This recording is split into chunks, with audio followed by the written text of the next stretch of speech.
Hello everybody, this is my first recording for you. Sorry that my voice is a bit gravelly, but I did it early in the morning. Okay, I was looking in Jim's bookshelf and I saw this book of Henry Lawson works.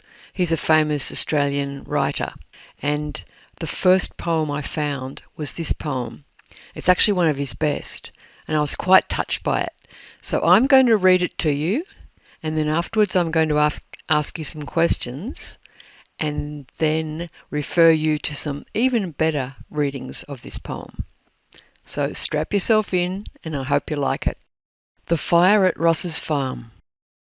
The squatter saw his pastures wide decrease as one by one the farmers moving to the west selected on his run. Selectors took the water up and all the black soil round. The best grassland the squatter had was spoilt by Ross's ground. Now many schemes to shift old Ross had racked the squatter's brain, but Sandy had the stubborn blood of Scotland in his veins. He held the land and fenced it in, he cleared and ploughed the soil, and year by year a richer crop repaid him for his toil. Between the homes for many years the devil left his tracks. The squatter pounded Ross's stock, and Sandy pounded blacks. A well upon the lower run was filled with earth and logs, and black laid baits around the farm to poison Ross's dogs. It was indeed a deadly feud of class and creed and race, so fate supplied a Romeo and a Juliet in the case. And more than once across the flats, beneath the Southern Cross, young Robert Black was seen to ride with pretty Jenny Ross. One Christmas time, when months of drought had parched the western creeks, the bushfires started in the north and travelled south for weeks. At night along the riverside the scene was grand and strange.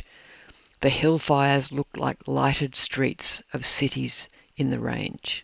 The cattle tracks between the trees were like long dusky aisles, and on a sudden breeze the fire would sweep along for miles. Like sounds of distant musketry it crackled through the brakes, and o'er the flat of silver grass it hissed like angry snakes. It leapt across the flowing streams and raced o'er pastures broad. It climbed the trees and lit the boughs, and through the scrubs it roared. The bees fell stifled in the smoke or perished in their hives, and with the stock the kangaroos went flying for their lives. The sun had set on Christmas Eve, when through the scrublands wide young Robert Black came riding home, as only natives ride. He galloped to the homestead door and gave the first alarm. "The fire is past the granite spur and close to Ross's farm. Now, father, send the men at once. They won't be wanted here. Poor Ross's wheat is all he has to pull him through the year." "Then let it burn," the squatter said. "I'd like to see it done. I'd bless the fire if it would clear selectors from the run." "Go if you will," the squatter said. "You shall not take the men. Go out and join your precious friends, and don't come here again." "I won't come back," young Robert cried, and reckless in his ire, he sharply turned the horse's head and galloped towards the fire. And there for 3 long weary hours, half blind with smoke and heat, old Ross and Robert fought the flames that neared the ripened wheat. The farmer's hand was nerved by fears of danger and of loss, and Robert fought the stubborn foe for the love of Jenny Ross. But serpent-like the curves and lines slipped past them and between, until they reached the boundary where the old coach road had been. "The track is now our only hope. There we must stand," cried Ross, "for naught on earth can stop the fire if once it gets across." Then came a cruel gust of wind, and with a fiendish rush the flames leapt o'er the narrow road and lit the fence of brush. "The crop must burn," the farmer cried. "We cannot save it now." And down upon the blackened ground he dashed the ragged bough. But wildly, in a rush of hope, his heart began to beat, for o'er the crackling fire he heard the sound of horses' feet.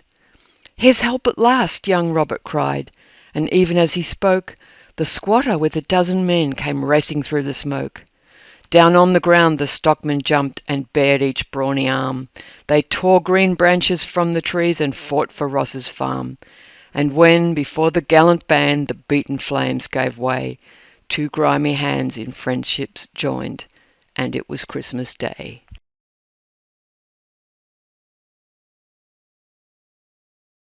Would you like to hear someone much better reading this poem? I can refer you to Jack Thompson. If you go to the address above, you'll be able to find that. I'd also like to hear Alice have a go at it. So in the next couple of pages, I'll give you some information about where to find the text of the poem and perhaps some resources. Because now we're up to the questions, and these are mainly for Tristan, but everyone might like to think about them. What's this poem about? Do you think you could describe the story of this poem in one paragraph? And who were the squatters? And who were the selectors?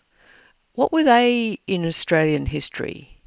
And when he talks about it being a deadly feud of class and creed and race, what was that all about? Who was who? And do you think Henry Lawson had any particular sympathy for one or other of the people in this story? You'd have to do a bit of research to find out. Now, some questions for Lexi. Lexi, can you select one or more moments from this story and create pictures of those moments? Now, this is quite tricky because there's so many hard to draw things in this. Fire, horses, 1800s Australia. But see how you go.